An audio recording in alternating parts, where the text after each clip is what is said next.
사랑하는 행복한 교회 성도 여러분, 이 영상을 보시는 하나님 나라의 귀한 자녀 여러분, 오늘은 2021년 12월 21일 화요일입니다. 오늘부터 매일 성경 빌레몬서가 시작됩니다. 먼저 서론 부분을 잠깐 살펴보겠습니다. 빌레몬서는 한 장으로 된 짧은 편지입니다. 먼저 역사적 배경과 특징에 대해서 좀 알아보겠습니다. 먼저 편지를 기록한 저자였던 이 바울의 상황은 예수에 대한 증거 때문에 감옥에 갇혀 있는 상태였습니다. 전통적인 견해로서는 가이사라에서 로마로 압송되어 가택 연금 상태에서 기록했다고 생각하는데, 그 근거로는 사도행전 28장 30절부터 31절까지로 보고 있습니다. 두 번째로는 에베소에서 기록되었다고 생각하는데요. 빌레몬이 있는 골로새 지역에서 가깝다는 이유입니다. 오네시모가 가까이에 있는 바울에게 에베소에서 갔다고 생각할 수가 있겠죠. 오네시모가 빌레몬에게서 도망을 했다면 먼 거리인 로마가 더 유리하지 않을까 생각합니다.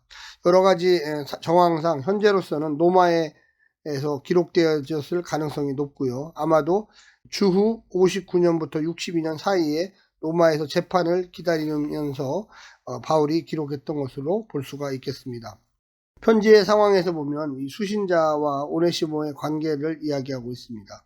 이 수신자 빌레몬, 이 바울이 빌레몬에게 편지를 보냈습니다. 이 빌레몬은 자유인이었습니다. 골로새에 있는 가정교회의 수장이면서 2인칭으로 바울의 대화 상대자로 등장합니다.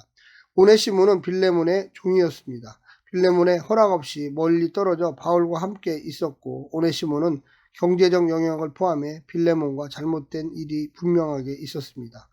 둘 사이에 대충 어떤 문제가 있을까 여러 견해가 있는데요. 전통적 견해로는 오네시모가 주인 빌레몬의 돈을 훔쳐서 도망했다는 것입니다. 그런데 도망친 노예가 가택 연금 상태의 바울을 만나서 그에게 복음을 듣고 회심했다는 이야기죠.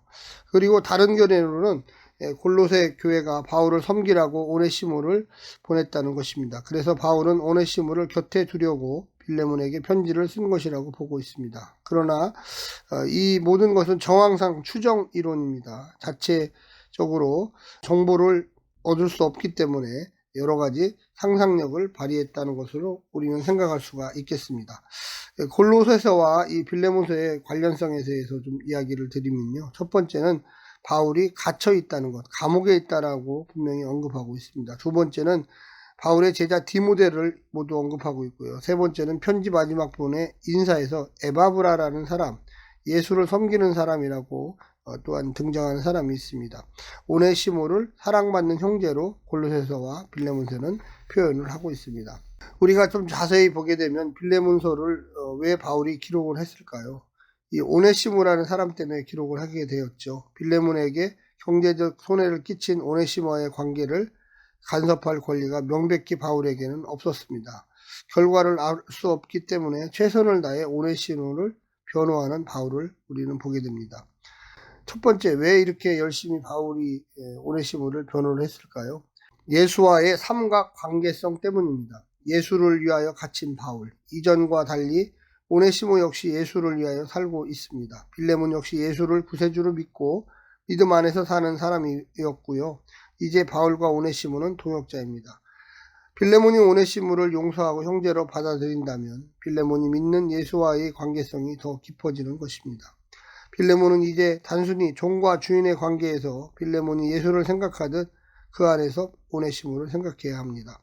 빌레몬과 바울이 영적 아비와 자녀인 것처럼 바울은 오네시모를 영적 자녀로 동일하게 생각합니다. 빌레몬의 영적 크기와 교회에 대한 헌신을 소개하면서 바울은 오네시모를 변호하고 인정하며 받아들이라고 권면하고 있습니다.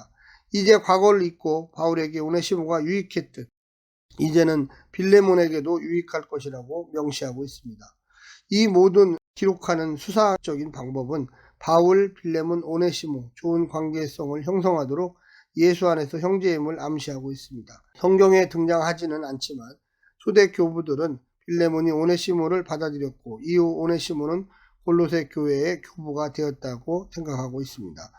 그래서 이 편지는 성공적인 편지라고 자평할 수 있겠습니다. 이 내용을 좀 자세하게 좀 보게 되면요. 사람 중심으로 좀 보겠습니다. 오네시모의 진실한 회심.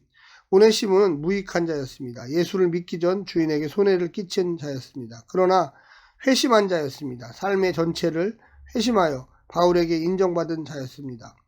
바울은 자신과 오네시모를 동일시하면서 변호하도록 했을 정도로 인정을 했습니다. 믿음의 수용이요 삶의 변화가 확실히 된 자로서 우리는 오네시모를 이야기할 수 있겠습니다. 마지막으로는 책임을 수용하는 자. 빌레몬의 처분을 기다리며 바울이 편지를 기록하도록 하는 책임을 지려고 했습니다. 회심 이후에 변화된 삶과 회심 이전의 삶을 반성하고 참여하는 내용을 담고 있습니다. 두 번째는 추천자 바울입니다. 오네시모의 추천자인 이 바울은 인생의 문제를 가지고 살아가는 회개하는 그리스도인을 재발견하여 사회인으로 나서도록 돕고 과거를 청산하고 미래를 향하여 적극 개입하는 모습으로 바울이 보여지고 있습니다. 사도와 복음 전도자로서의 신실함을 보여주고 있는데 말씀 전환과 그 복음으로 인한 회개의 열매가 있는 바울이 보여지고 있습니다. 사람을 귀히 여기는 모습으로 추천자 바울이 보여집니다.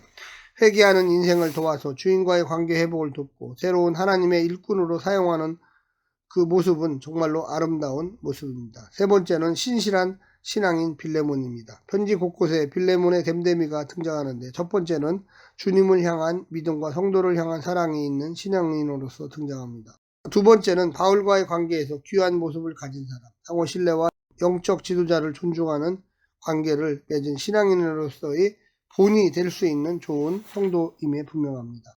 우리는 빌레몬서가 한 장으로 되어 있지만 잠시 구조를 살펴보면 1절부터 7절까지는 서론, 8절부터 16절까지는 빌레몬을 향한 바울의 간청, 17절부터 21절까지는 빌레몬을 향한 바울의 간청 두 번째, 22절부터 25절까지는 편지를 마무리하고 있습니다. 사랑하는 성도 여러분, 이제 이틀 동안 빌레몬서를 같이 공부하겠습니다.